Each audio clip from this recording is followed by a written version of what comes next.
Je voudrais saisir l'occasion que m'offre cette tribune pour vous exprimer ma joie de présider l'édition 2024 de la revue annuelle de la protection sociale qui est inscrite dans l'agenda de notre secteur. Cette rencontre qui constitue une prise de contact avec les acteurs me donne l'opportunité de formuler mes remerciements à tous ceux qui se sont mobilisés et qui se sont investis depuis le mois de mars 2024 et durant tout le processus ayant mené à cette revue annuelle qui nous réunit aujourd'hui. Mesdames, Messieurs, l'impact des crises successives a entraîné de profondes mutations dans le secteur de la protection sociale. Le paradigme, tant dans la perception que dans la doctrine, a changé. La protection sociale, jadis considérée comme une charge, est maintenant perçue comme investissement dans le capital humain. Cette nouvelle orientation a été renforcée par les agendas internationaux et régionaux. Sous ce rapport, notre pays accorde une grande importance à la mise en œuvre de la recommandation 202 de l'Organisation internationale du travail, OIT, portant sur les socles de protection sociale. À travers celle-ci, les États membres sont invités à assurer à toute personne dans le besoin, tout au long de la vie, des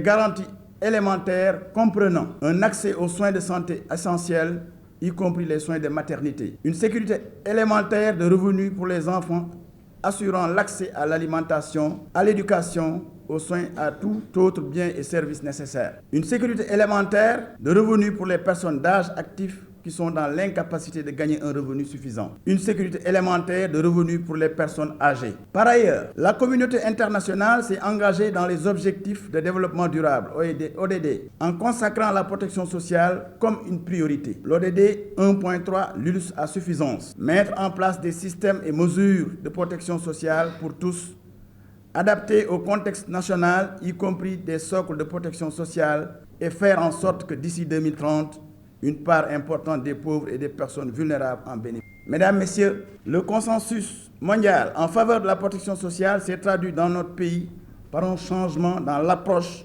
des questions de pauvreté et de vulnérabilité. Il a aussi permis de hisser la protection sociale au rang de priorité et d'en faire l'épine dorsale de la politique sociale de son Excellence, Monsieur le Président de la République, Bassirou Diomaye Diakhar Faye, à travers l'orientation 2 du projet lutte contre la cherté de vie, du coût de la vie et l'augmentation du pouvoir d'achat des ménages. En effet, la construction de notre système de protection sociale repose sur la nécessité de protéger la population contre les inégalités en vue d'instaurer une justice sociale. À travers la stratégie nationale de protection sociale, SNPS, 2016-2035, le Sénégal a pour vision de disposer d'un système de protection sociale inclusif, solidement ancré dans la culture nationale et garanti par l'État à travers des lois. La SNPS traduit un système progressif et durable, s'attaquant aux causes de vulnérabilité sociale et proposant des mécanismes clairs de protection des populations. Elle intègre le socle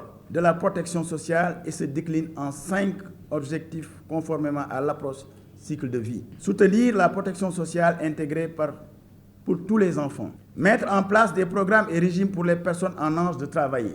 Établir un système de revenus minimum et de soins de santé garantis pour toutes les personnes âgées. Concevoir un système intégré de sécurité sociale pour les personnes en situation de handicap et d'invalidité. Renforcer la résilience des communautés face aux chocs et catastrophes.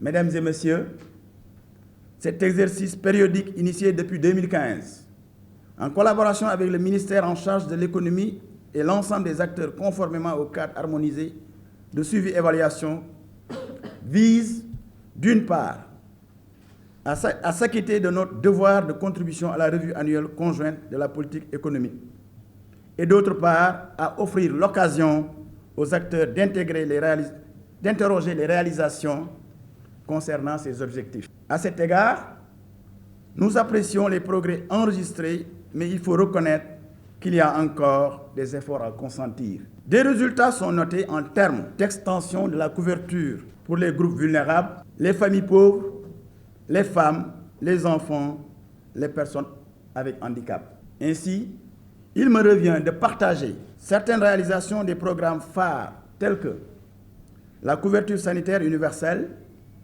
En dépit de l'amélioration du taux de couverture du risque santé, le nombre d'enfants de moins de 5 ans enrôlés dans les mutuelles de santé a évolué de 362 915 à 481 497 en 2022 et 2023.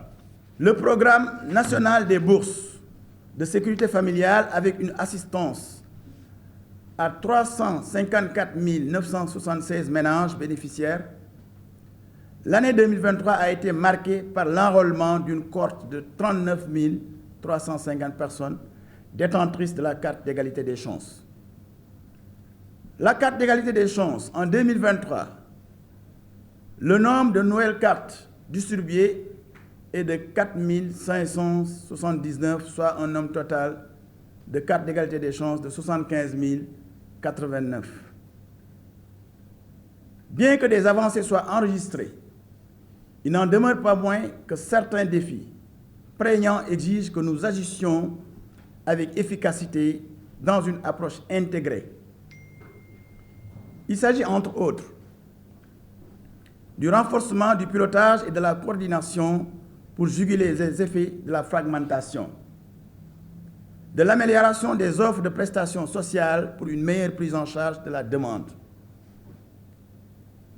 du financement durable de la protection sociale, de l'extension de la couverture sociale au niveau du secteur informel. Mesdames et messieurs, je ne saurais terminer sans féliciter les membres du comité scientifique qui se sont investis avec engagement et diligence pour l'élaboration de ce rapport, objet de notre rencontre. Aussi, me permettrai-je de remercier l'ensemble des participants, qu'ils soient de l'État, des partenaires techniques et financiers, de la société civile, du secteur privé ou des collectivités territoriales pour leur collaboration et leur accompagnement. Enfin, je voudrais affirmer, hic et nunc, que la protection sociale n'est pas seulement une question de politique, c'est une question de dignité humaine. Que chaque effort que nous faisons pour améliorer notre système de protection sociale est un pas vers une société plus juste, plus équitable et plus solidaire. Ensemble, continuons à bâtir une société où chacun pourra bénéficier d'une vie digne et épanouissante. En souhaitant plein succès à nos travaux, je déclare ouvert l'atelier de revue du secteur de la protection sociale.